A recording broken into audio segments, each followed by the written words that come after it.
Salam Bapak Ibu Saudara yang saya kasih di dalam Tuhan Yesus Kristus. Puji Tuhan, kembali kita bertemu dalam acara SOS Bapak Ibu Saudara. Kita akan kembali belajar firman Tuhan. Mari sebelumnya kita berdoa bersama-sama. Mari kita berdoa Bapak Ibu Saudara.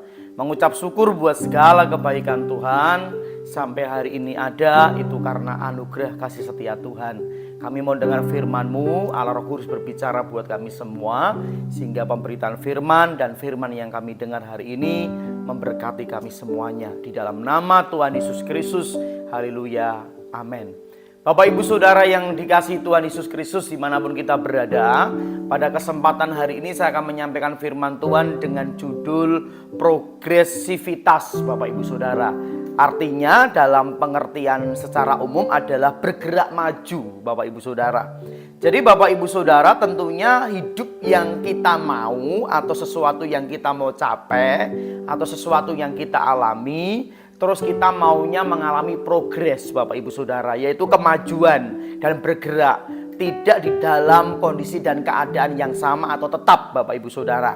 Menyangkut banyak hal, yaitu tentang kerohanian kita, tentang pekerjaan Bapak Ibu Saudara, tentang segala sesuatu yang ada di dalam hidup Bapak Ibu Saudara. Tentunya kehidupan kita merindukan satu kehidupan yang progres, mengalami kemajuan, bergerak maju Bapak Ibu Saudara.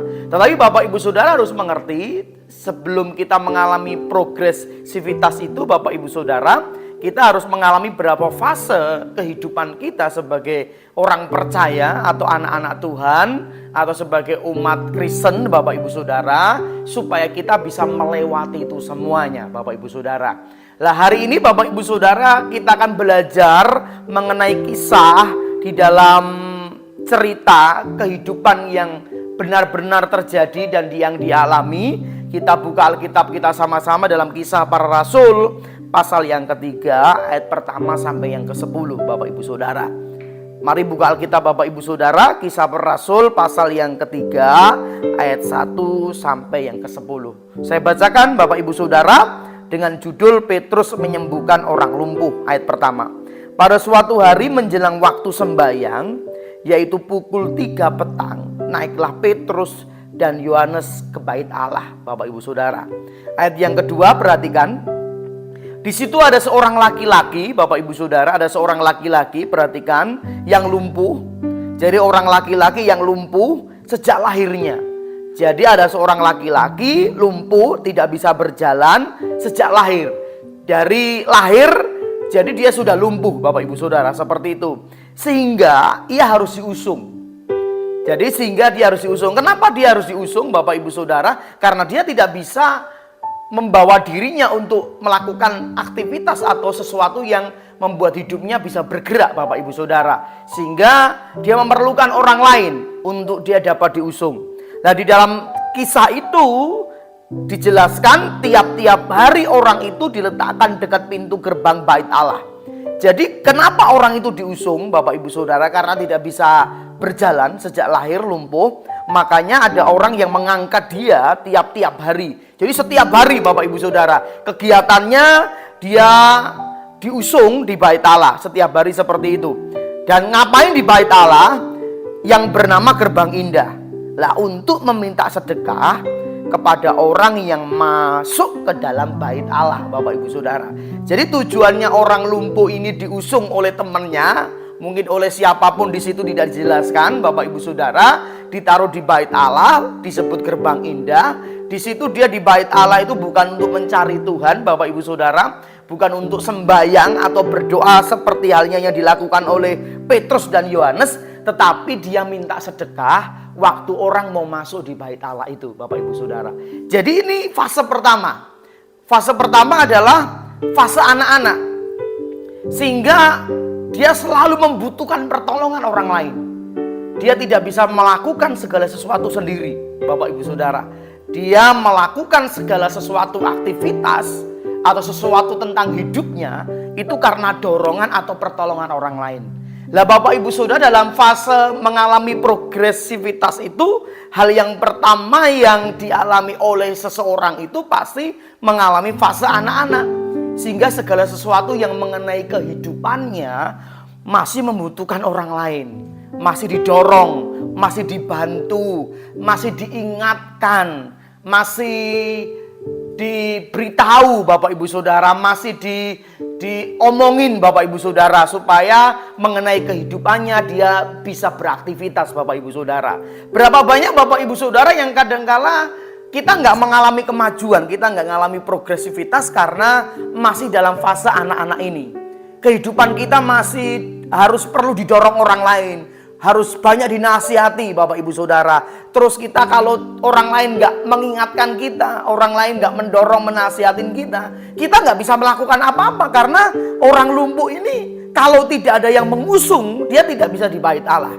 Kalau tidak di bait Allah, dia tidak bisa meminta sedekah. Kalau dia tidak bisa dapat sedekah, maka dia tidak bisa makan Bapak Ibu Saudara. Berapa banyak Bapak Ibu Saudara kehidupan kita yang menjadi pengikut Yesus masih dalam fase anak-anak. Segala sesuatu harus dibantu, segala sesuatu harus diingatkan, segala sesuatu harus didorong orang lain, ditarik orang lain baru kita mengalami satu tindakan atau aktivitas Bapak Ibu Saudara. Misalnya doa harus diingatkan, ibadah harus diingatkan, kita memberi untuk pekerjaan Tuhan harus juga diingatkan Bapak Ibu Saudara. Kita melakukan segala sesuatu itu harus didorong orang, diberikan semangat baru kita melakukan segala sesuatu. Lah orang yang seperti itu Bapak Ibu Saudara adalah fase anak-anak. Lah kalau kita tinggal di dalam fase anak-anak, maka kita tidak mengalami progresivitas. Dan yang dilakukan oleh orang lumpuh itu setiap hari Bapak Ibu Saudara, setiap hari melakukan kegiatan itu. Bangun pagi, dia diusung di bait Allah, dia meminta sedekah di situ, dia dapat, dia pulang. Besok bangun pagi, dia minta sedekah di situ, dibantu orang untuk ditolong, dapat sedekah, dia pulang. Jadi yang dilakukan itu tidak mengalami kemajuan karena dia anak-anak, fase anak-anak, sehingga tidak mengalami progresivitas. Lah, fase anak-anak ini Bapak Ibu Saudara kalau masih kita lakukan, masih kita tanpa sadar kita ternyata oh iya ya, kalau saya tidak pertolongan orang lain, tidak dibantu orang lain, tidak bisa mengalami kemajuan. Jadi kita fase anak-anak dan kita tidak akan bisa bergerak maju. Maka daripada itu Bapak Ibu Saudara, ayo jangan tinggal di dalam fase anak-anak. Karena masih butuh orang lain, masih butuh pertolongan orang lain, masih didorong, diingatkan baru kita melakukan segala sesuatu. Lah, firman Tuhan berkata, ayo kita mengalami kemajuan di dalam setiap kehidupan kita, sehingga kita meninggalkan fase anak-anak Bapak Ibu Saudara. Terus perhatikan ayat yang ketiga, ketika orang itu melihat bahwa Petrus dan Yohanes hendak masuk ke bait Allah, ia minta sedekah. Bapak Ibu Saudara, ketemu Petrus dan Yohanes, mereka menatap dia dan Petrus berkata, lihatlah kepada kami. Lalu orang itu menatap mereka dengan harapan akan mendapat sesuatu dari mereka, Bapak Ibu Saudara. Jadi ketemu Petrus dan Yohanes masih mengharapkan sedekah, sesuatu yang dari Petrus dan Yohanes, Bapak Ibu Saudara. Seperti itu. Terus dikatakan begini ayat yang ke-6, tetapi Petrus berkata, emas dan perak tidak ada padaku, tetapi apa yang kupunyai kuberikan kepadamu. Demi nama Yesus Kristus orang Nazaret itu, berjalanlah Bapak Ibu Saudara. Jadi Bapak Ibu Saudara, setelah kita memasuki fase anak-anak, pertemuan kita dengan Tuhan itu Bapak Ibu Saudara membuat kita mengalami fase mandiri Bapak Ibu Saudara. Lah, kalau kita sudah mengalami fase anak-anak, Bapak Ibu harus melangkah dalam fase mandiri, yaitu kita bergerak maju dengan kemauan diri kita sendiri Bapak Ibu Saudara, tanpa dipaksa orang lain, tanpa diingatkan orang lain. Lah, kemandirian ini Bapak Ibu Saudara harus menyertakan pertemuan dengan Tuhan secara pribadi, baru kita mengalami sesuatu hal. Apa yang dialami oleh orang lumpuh itu? Ayat yang ke-7. Lalu ia memegang tangan kanan orang itu dan membantu dia berdiri. Seketika itu juga kuatlah kaki dan mata kaki orang itu. Bapak Ibu Saudara, perhatikan. Jadi setelah dia cuma minta pertolongan orang lain, diusung setiap hari ke bait Allah, Bapak Ibu Saudara, dia cuma minta sedekah. Waktu ketemu Yesus, waktu mengalami perjumpaan dengan Petrus dan Yohanes melalui hambanya ini, maka orang itu bisa berdiri, bisa mengalami mujizat. Dia bisa berdiri di atas kehidupannya sendiri. Lah, ini fase mandiri Bapak Ibu Saudara. Lah, kalau kita sudah melalui fase anak-anak, kita memasuki fase mandiri. Di mana Bapak Ibu Saudara, perjumpaan dengan Tuhan membuat kehidupan kita mengalami progresivitas. Perjumpaan dengan Tuhan bisa menyatakan pertolongan atas diri kita masing-masing dan kita mengalami kuasa Tuhan. Ini penting Bapak Ibu Saudara. Setiap orang percaya, pengikut Yesus harus mengalami fase ini. Perjumpaan dengan Tuhan harus kita lakukan dan membuat kehidupan kita berubah. Dari lumpuh bisa berjalan. Dari ditolong orang kita bisa mengalami Tuhan. Tetapi Bapak Ibu Saudara, progresivitas orang percaya itu tidak cuma di situ, tapi harus mengalami fase sampai berbuah. Bapak Ibu Saudara, lah itulah tujuan progresivitas, bergerak maju. Buat apa kita mengalami Tuhan, tetapi kita tidak bisa menghasilkan buah untuk orang lain, untuk kemuliaan nama Tuhan. Apa yang dilakukan oleh orang lumpuh itu? Ayat 8, ia melonjak berdiri, lalu berjalan kian kemari, dan mengikuti mereka ke dalam bait Allah. Berjalan dan melompat-lompat, serta memuji Allah. Saudara, ayat 9, seluruh rakyat itu melihat dia berjalan sambil memuji Allah. Perhatikan, jadi orang-orang melihat orang yang lumpuh, yang dibantu oleh orang lain, mengalami kemajuan bertemu dengan Tuhan melalui Petrus dan Yohanes. Akhirnya orang itu bisa melompat kian mari, memuji nama Tuhan dan menjadi kesaksian bagi banyak orang. Ternyata dia sudah disembuhkan Tuhan. Ayat 10, lalu mereka mengenal dia sebagai orang yang biasa duduk minta sedekah di gerbang indah bait Allah, sehingga mereka takjub dan tercengang tentang apa yang telah terjadi padanya. Jadi Bapak Ibu Saudara, dalam progresivitas hidupan kita, harus orang lain merasakan apa yang kita rasakan waktu kita mengalami Tuhan. Orang lain bisa menerima, melihat apa yang di dalam diri kita, karena Tuhan buat dalam hidupan kita Bapak Ibu Saudara. Kebaikan Tuhan, kasih setia Tuhan, mujizat Tuhan. Jangan cuma tinggal di dalam kemandirian kita. Kita merasakan berkat, kita merasakan hidup diberkati. Ya sudah, saya gak memikir yang lain. Tidak, tetapi orang lumpuh itu tadi langsung melompat-lompat ke bait Allah. Orang menyaksikan kebaikan Tuhan melalui dirinya, dan nama Tuhan dimuliakan, dan bahkan orang takjub terhadap setiap perbuatan Tuhan di dalam hidupnya. Bapak Ibu Saudara, kalau kita mengalami progresivitas dalam hidup ini, titik yang terakhir yaitu berbuah.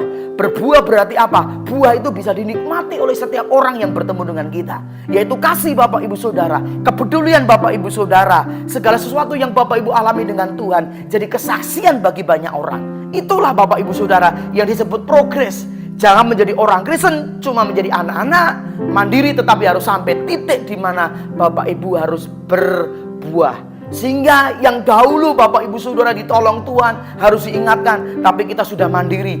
Bukan saja mandiri, tapi Bapak Ibu harus menjadi kesaksian bagi banyak orang.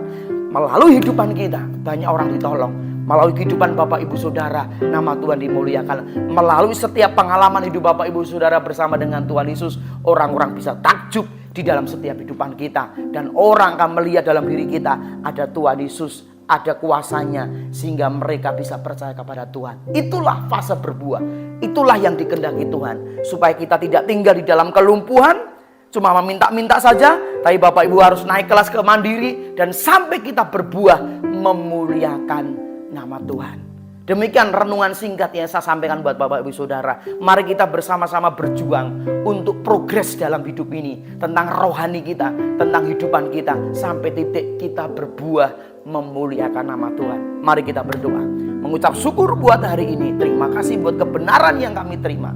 Kami tidak mau menjadi orang percaya yang selalu didorong, diingatkan, tapi kami mau mandiri mengalami Tuhan. Bukan saja mandiri Bapak, mandiri Tuhan, tapi kami juga mau mengalami berbuah, memuliakan Tuhan, dan buah kami bisa dinikmati oleh orang lain. Memberkati semua orang yang mendengar hari ini firman Tuhan. Bapak Ibu Saudara yang di rumah masing-masing, berkat kasih setia Tuhan melingkupi kehidupan kita. Dan berkat itu juga melingkupi setiap pekerjaan Bapak Ibu Saudara.